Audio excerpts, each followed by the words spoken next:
The topic we are going to start today, or the act we are going to start today, is the Companies Act 2013 is the topic we are going to start. Huh?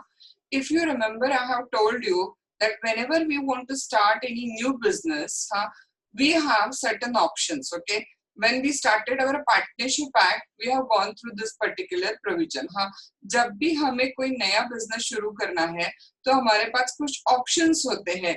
जैसे कि very common and very first option we will have is that to go for a sole proprietorship business, because I have a limited investment. I don't want to make involvement of any other people, generally, which we don't want. Okay, so therefore we have the very first and common option, and that is go for a sole proprietorship business. Okay, मेरा पैसा, मेरा business, मेरी जिम्मेदारी, loss हुआ तो मेरा, profit हुआ तो मेरा. Nobody else is going to have any kind of a interest in this particular form of a business.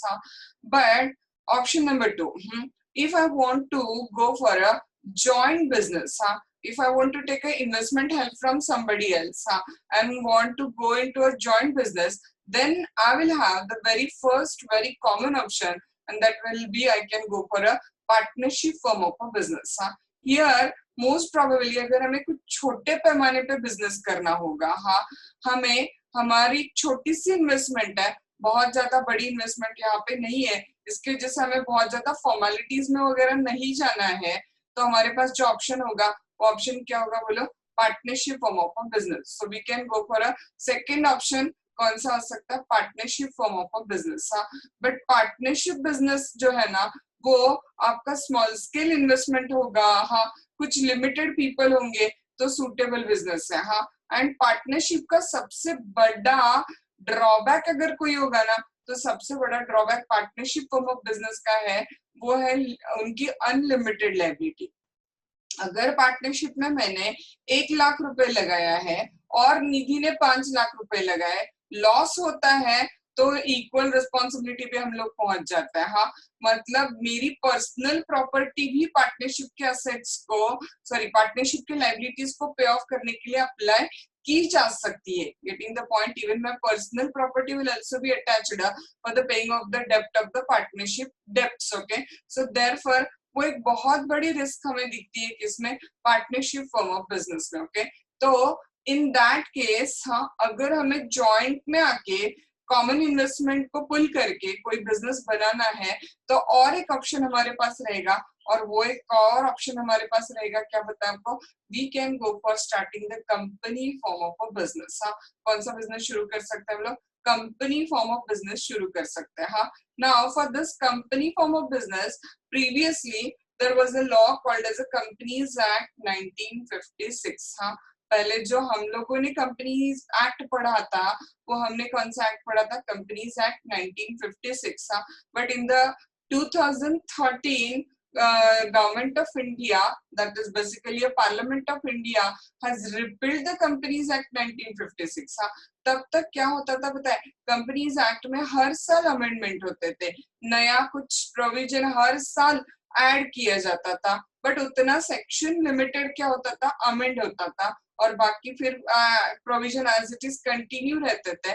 But finally to cope up with the global changes, to meet with the global need, government of India ने, parliament of India ने finally companies act 1956 को क्या कर दिया? हटा ही दिया, repeal कर दिया, और इसकी जगह लेके आए companies act 2013. Okay, so which topic we will study is that one, which act in fact we are going to study is that one? We are going to study the Companies Act 2013 is the act we are going to see. Now we are talking about company. Very first question which come in your mind is that one, ki what is meant by this particular word company, and what is the benefit of going to the company form of business instead of going to the partnership. Partnership business ना करते हुए company form of business को जाने का exactly फायदा क्या है? देखो, we will take out an example. आपको एक बेसिक पॉइंट बताती हूँ. पार्टनरशिप जो है ना, पार्टनरशिप को हम लोग इंडिपेंडेंट आइडेंटिटी है ऐसे नहीं बोलते हैं. Partnership did not have the independent identity apart from its partners. Partnership को पार्टनर्स से अलग खुद की कोई इंडिपेंडेंट आइडेंटिटी नहीं है, but company is considered as a separate entity independent from its members. company क्या बोलो, एक खुद एक separate एंटिटी है जिसका खुद का एक सेपरेट एग्जिस्टेंस है। हाँ, देखो मैंने आपको पीछे भी बहुत बार एग्जांपल फॉर्म में बताया हुआ है कि suppose you are walking along the building of a Tata Consultancy Service Company, okay? Then what you will say? I went through a TCS building. मैं TCS building के पास से चला गया, ऐसे बोलोगे, या फिर आप ऐसे बोलोगे कि मैं रतन टाटा के बिल्डिंग के पास से चला गया? Of course, we will talk that I went through a TCS building, okay? TCS building के पास से मैं चला गया। अगर श्रुति रिलायंस में काम करते हैं तो श्रुति ऐसे बोलेंगे कि मैं रिलायंस में जॉब करती हूँ, या श्रुति ऐसे बोलेंगे कि मैं मुकेश अंबानी के यहाँ पे जॉब करती हूँ? तो we will talk, Shruti will say हाँ, what she will say that I'm working in a Reliance, right? हाँ, so इसका मतलब देखो, very simplest point which has been put out here is that एक बार कंपनी इनकॉर्पोरेट हो गई, हाँ, company law के भाषा में कंपनी के रजिस्ट्रेशन को हम लोग कौन सा वर्ड यूज करते हैं बोलो? We use to call it as a incorporation. Word दिमाग में डाल लो, ये पूरा कंपनीज एक्ट खत्म होने तक कंपनी का रजिस्ट्रेशन मतलब क्या वर्ड यूज करेंगे हम लोग? इनकॉर्पोरेशन। तो लॉ कहता है कि कंपनी एक बार रजिस्टर्ड हो गई, मतलब लॉ की भाषा में बात करें तो कंपनी एक बार इनकॉर्पोरेट हो गई तो वो कंपनी क्या हो गई बोलो? वहां पे इंडिपेंडेंट लीगल एंटिटी बन गई, कंपनी का खुद का ओन आइडेंटिटी क्रिएट हो गया। हाँ, देखो रिलायंस को almost more than 5 lakh share holders है, रिलायंस को almost more than 5 lakh share holders है, बट हमें क्या करना है ना, उससे लेना देना, हम लोग रिलायंस को 1 पर्सन कंसिडर करते हैं। डिड यू रिमेम्बर पार्टनरशिप में हमने डिस्कस किया था कि पार्टनरशिप फॉर्म ऑफ बिजनेस करने के लिए कम से कम 2 पर्सन चाहिए, याद है? और तब भी हमने एक एग्जांपल फॉर्म में देखा था कि एक साइड में रिलायंस है और एक साइड में चिराग है। हाँ, और चिराग और रिलायंस मिलके कॉन्ट्रैक्ट पार्टनरशिप बिजनेस कर सकते हैं। ऑफ कोर्स यस, क्योंकि भले ही 5 लाख शेयर होल्डर है रिलायंस को, लेकिन फिर भी याद रखो, भले ही 5 लाख शेयर होल्डर्स है रिलायंस को, फिर भी Reliance is considered as a one legal person. Reliance को क्या कंसिडर किया जाता है बोले? लीगल पर्सन कंसिडर किया जाता है, उसकी खुद की ओन आइडेंटिटी है। We are not going to take it as a 5 lakh people on the Reliance side and Shruti on the one side, so it is a 5 lakh and 1 is the number. No, wrong. It is a number 2, Reliance on the one side and Shruti on the other side. So 1 plus 1 is equal to 2 people are there in the partnership form of a business. Partnership business में कितने लोग हैं बोलो? वहाँ पे 2 people came in that particular business. ध्यान आ रहा है?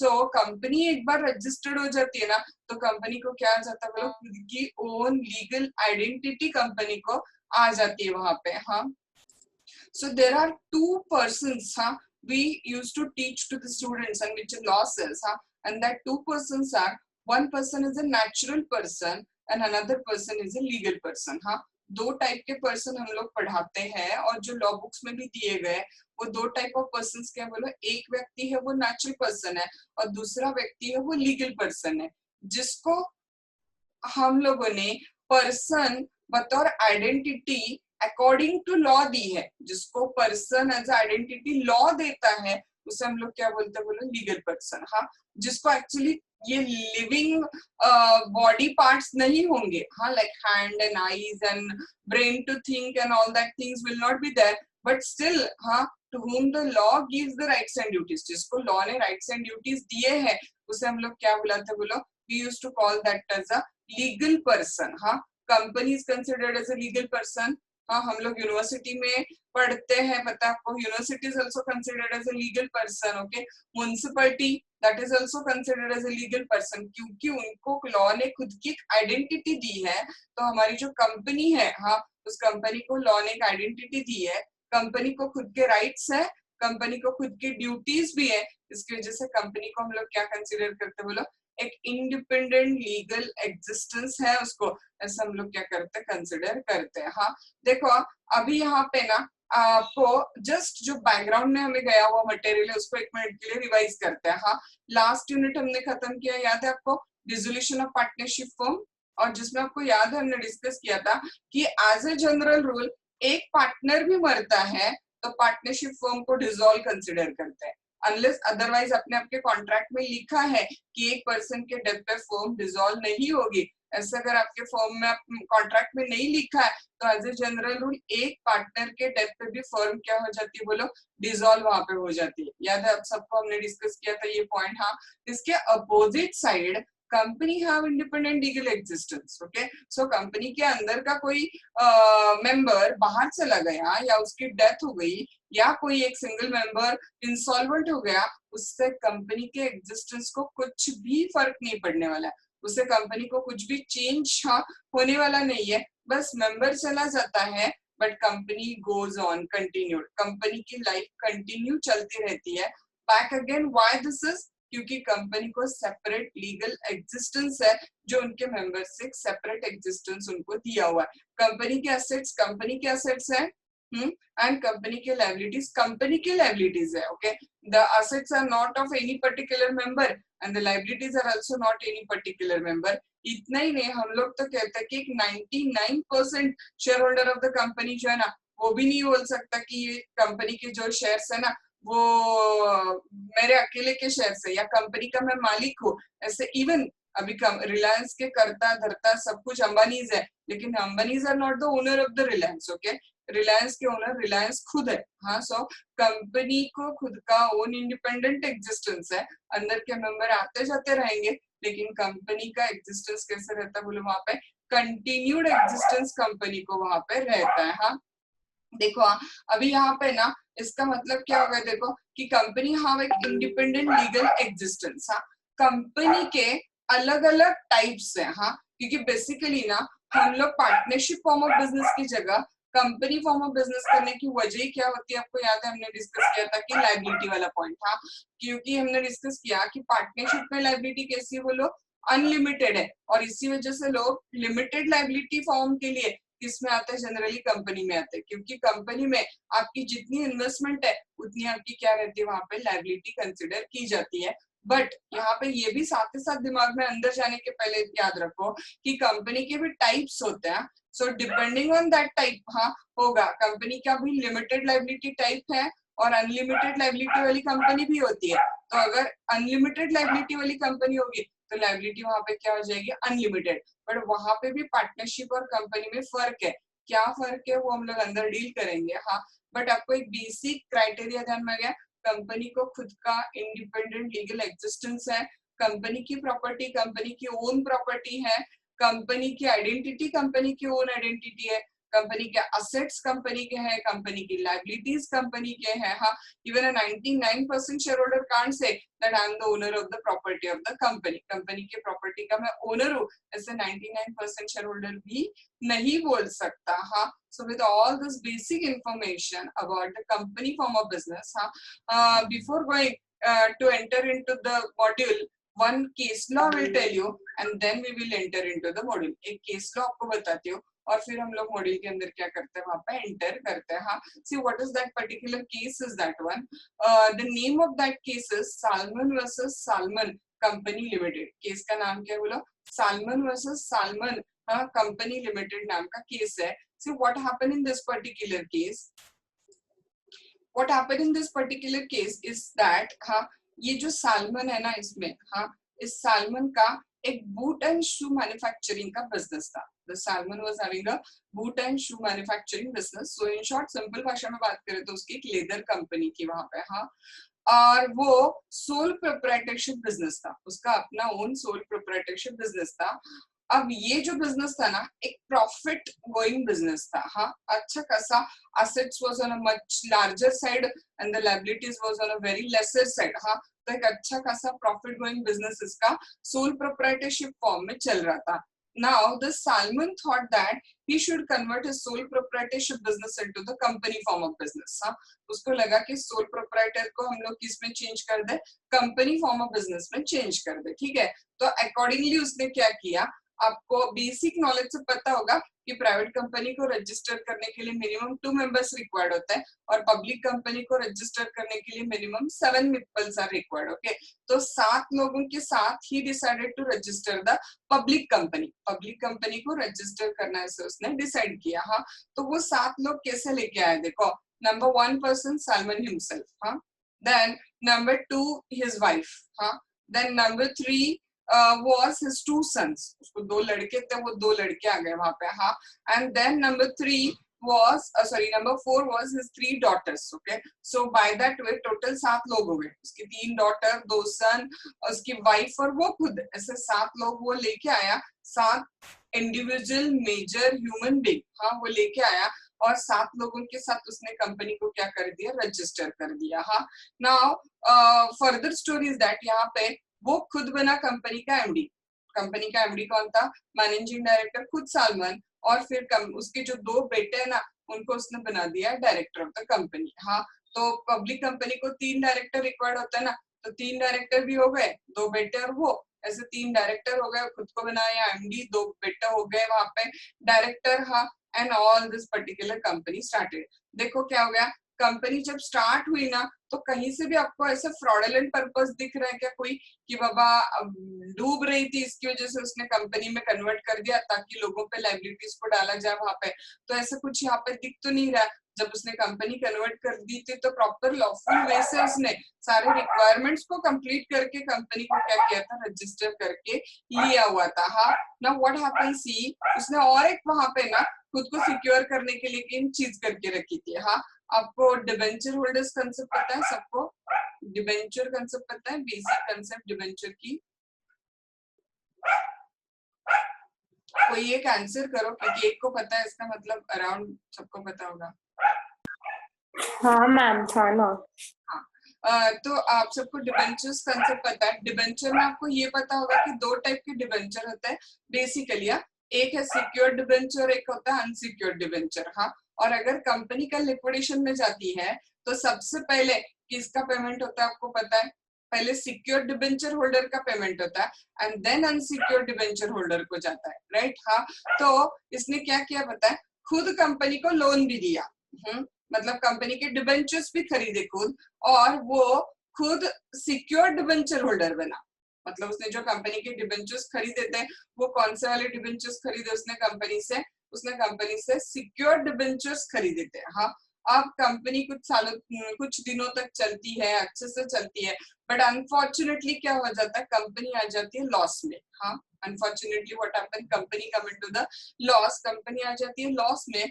और क्या हो जाता है, जब कंपनी लिक्विडेशन पे आ जाती है, हाँ, और असेट्स लायबिलिटीज का हिसाब करने की सिचुएशन आ जाती है, तो ऐसे हो जाता है कि assets are very lesser and liabilities are very higher. Assets बहुत कम थे और लायबिलिटीज क्या थे वहां पे बहुत ज्यादा हायर थे. हम मॉड्यूल में जाएंगे तब हम नंबर्स के साथ डील करेंगे, एग्जैक्ट नंबर भी दिया हुआ है कितने असेट्स और कितने लायबिलिटीज इसका, हाँ. तो क्या हो गया, assets was very lesser and liabilities was very higher, हाँ. अब इसमें इंटरेस्टिंग बात ऐसे हो गई पता है कि डिबेंचर होल्डर को देते हुए सिक्योर्ड डिबेंचर होल्डर को देना चाहिए ना अकॉर्डिंग टू लॉ. तो अब सिक्योर्ड डिबेंचर होल्डर कौन था, खुद सालमन सिक्योर्ड डिबेंचर होल्डर था. तो सालमन को उसके पैसे देने के बाद में ना कुछ बचा ही नहीं अनसिक्योर्ड डिबेंचर होल्डर के लिए. तो अनसिक्योर्ड डिबेंचर होल्डर ने क्या कर दिया, सूट फाइल कर दी कोर्ट में, इंग्लैंड के कोर्ट में, हाँ. हाउस ऑफ लॉर्ड्स के पास वहां पे क्या कर दी उन्होंने, सूट फाइल कर दी. जैसे हमारा यहाँ का हाईएस्ट कोर्ट ऑफ अपील कौन होता है, सुप्रीम कोर्ट है ना, वैसे इंग्लैंड में हाईएस्ट कोर्ट ऑफ अपील या तो हाउस ऑफ लॉर्ड या प्रिवी काउंसिल बोलते हैं उनको, हाँ. तो इसने क्या कर दिया वहां पे इंग्लैंड में सूट फाइल कर दी उसने.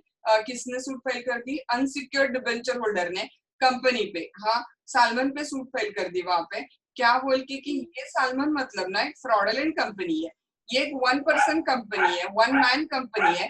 इसने नाम के लिए बस अपनी वाइफ, हाँ, अपने बेटे बेटी सबको ऐड किया और खुद सिक्योर्ड डिबेंचर होल्डर बन गया, जानबूझ के कंपनी लॉस में लेके गया और अब हमें कुछ नहीं दे रहा है वहां पे. तो उसको खुद को मिलना ही नहीं चाहिए, जो भी एसेट बचा वो अनसिक्योर्ड डिबेंचर होल्डर के बीच में डिस्ट्रीब्यूट कर दो, हाँ. करके वहां पे क्या कर दी, सूट फाइल कर दी. अब हाउस ऑफ लॉर्ड्स का डिसीजन क्या था देखो वहां पे, हाँ, कि वंस कंपनी गेट रजिस्टर्ड, एक बार कंपनी क्या हो गई बोलो, रजिस्टर्ड हो गई, तो उसकी खुद की ओन इंडिपेंडेंट आइडेंटिटी क्या हो गई वहां पे क्रिएट हो गई, हाँ. डजंट मैटर कि अंदर के लोग सालमन हैं या सालमन और कोई लोग है, डजंट मैटर. लॉ क्या देखेगा, 7 person are there, yes, 7 person are a major, yes, company is properly registered, yes, while registration of the company all requirement are complied with, yes, हाँ. Then everything is done, सब कुछ सही से हुआ है, तो इसका मतलब कंपनी वैलिडली रजिस्टर्ड है. Once company get registered, once company get incorporated, it becomes separate legal entity. Company क्या बन जाती है बोले, separate legal entity बन जाती है. हाँ, और फिर in that particular case, हाँ, वो ऐसे नहीं बोल सकते हैं कि अंदर के सारे लोग सालमन है इसलिए उनको पैसे नहीं मिलने चाहिए. तो इस केस से हाउस ऑफ लॉर्ड्स ने ये बताया कि what is important, 7 people. What is important, duly registration. What is important, once company get incorporated, we can't challenge that it is not a company. Okay, it is a validly registered independent legal corporate entity. तो अंदर के लोगों को हम लोग फिर भूल जाएंगे और किसको याद रखेंगे बोलो, वहां पे ओनली कंपनी को याद रखेंगे. हाँ, and that's why it was held कि जो सालमन के वो अनसिक्योर्ड क्रेडिटर्स थे उनका जो ये क्लेम था, ये क्लेम कोर्ट ने मंजूर नहीं किया और सालमन के फेवर में डिसीजन क्या कर दिया, वहां पे दे दिया. तो ये केस लॉ हमें ये पढ़ाता है कि कंपनी को खुद का इंडिपेंडेंट लीगल एग्जिस्टेंस है. Once company get registered, we forget the other member. सारे जो बाकी के मेंबर्स हैं उनको forget करना है. हमें मतलब कंपनी से है, कोई मोबाइल लॉन्च हुआ, कंपनी का मोबाइल है, कोई मोबाइल डिफेक्टिव निकला, कंपनी का मोबाइल डिफेक्टिव निकला. हाँ, कंपनी ने कॉन्ट्रैक्ट ब्रीच किया है तो कॉन्ट्रैक्ट कंपनी ने ब्रीच किया है, कोई अंदर के ह्यूमन बीइंग ने वो ब्रीच किया, ऐसे हम लोग नहीं बोल सकते. सो जो भी रिस्पॉन्सिबिलिटीज है वो रिस्पॉन्सिबिलिटीज किसके ऊपर आ जाती है बोलो, कंपनी के ऊपर आ जाती है, क्योंकि company is a independent legal identity. Company को खुद की एक लीगल आइडेंटिटी है ऐसे कंसिडर किया जाता है. हाँ, आज हमने आप लोगों को यहाँ तक का मटेरियल, कंपनी को खुद का एक इंडिपेंडेंट एग्जिस्टेंस है. और एग्जैक्टली हमारा जो आज का फर्स्ट पार्ट हम लोग शुरू करेंगे ना, वो फर्स्ट पार्ट इसी पॉइंट पे होगा. याद रखो कि कंपनी को खुद का एक इंडिपेंडेंट लीगल एग्जिस्टेंस वहां पे है. हाँ, और इसी बेसिस पे हम लोग कंपनी के एडवांटेजेस और कंपनी के डिसएडवांटेजेस डिस्कस करेंगे, जिसके अंदर हमें पता चलेगा कि पार्टनरशिप बिजनेस को ना जाते हुए कंपनी बिजनेस का बेनिफिट एग्जैक्टली हमें क्या होगा. ये पॉइंट हम लोग यहाँ पे क्या करेंगे, डिस्कस करेंगे. हाँ, तो क्या यहाँ तक का मटेरियल आपको ध्यान में आया हुआ है?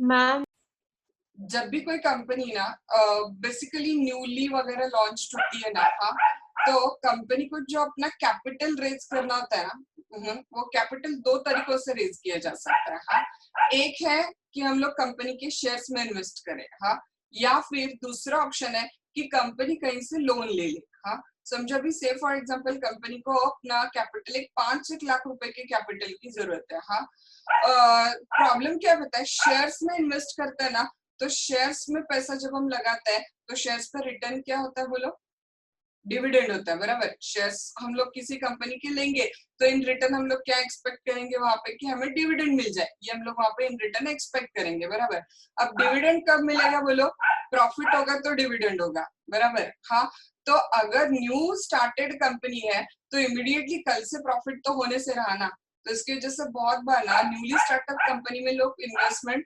शेयर्स में नहीं करते. हाँ, अब कंपनी के पास कैपिटल रेज करने के लिए ऑप्शन नंबर 2 आया कि लोन ले कहीं से. अब कोई न्यू स्टार्टिंग अप कंपनी है तो अचानक से कोई बैंक या कोई इंस्टीट्यूट उनको 5 लाख रुपए उठा के लोन देने से भी मना कर सकती है, तो वो भी ऑप्शन थोड़ा डाउटफुल ही है. तो ऐसे सिचुएशन में ना लॉ ने उनको एक ऑप्शन दिया है, डिबेंचर्स. मतलब कंपनी क्या करती है बताए, छोटे छोटे हिस्सों का कर्ज बनाती है. से फॉर एग्जांपल समझो उनको ना क्या करना है, 5 लाख रुपए उनको चाहिए. और कंपनी क्या कर रही है फिर इन दैट पर्टिकुलर सर्कमस्टेंसेस, हाँ, एक 100 रुपए के 50,000 डिबेंचर्स कंपनी ने क्या कर दिया, इशू कर दिया. हाँ, तो मुझे एक 100 रुपए का डिबेंचर खरीदने में इतना कोई प्रॉब्लम नहीं लगेगा. राइट, तो मैंने कंपनी से, मैंने आपने हमने कंपनी के 50,000 डिबेंचर ऐसे बेचे गए वहां पे. हाँ, और हमें भी प्रॉफिट है ना, क्योंकि डिबेंचर मतलब एक तरह का कर्ज है, तो हमें डिबेंचर पे क्या मिलने वाला है, इंटरेस्ट. तो कंपनी को प्रॉफिट हो या ना हो, लेकिन डिबेंचर होल्डर को डिबेंचर पे क्या मिलता है, इंटरेस्ट. तो एक स्टार्टअप कंपनीज में जनरली लोग शेयर्स में ना इन्वेस्ट करते हुए डिबेंचर में इन्वेस्ट करते हैं, क्योंकि शेयर्स में प्रॉफिट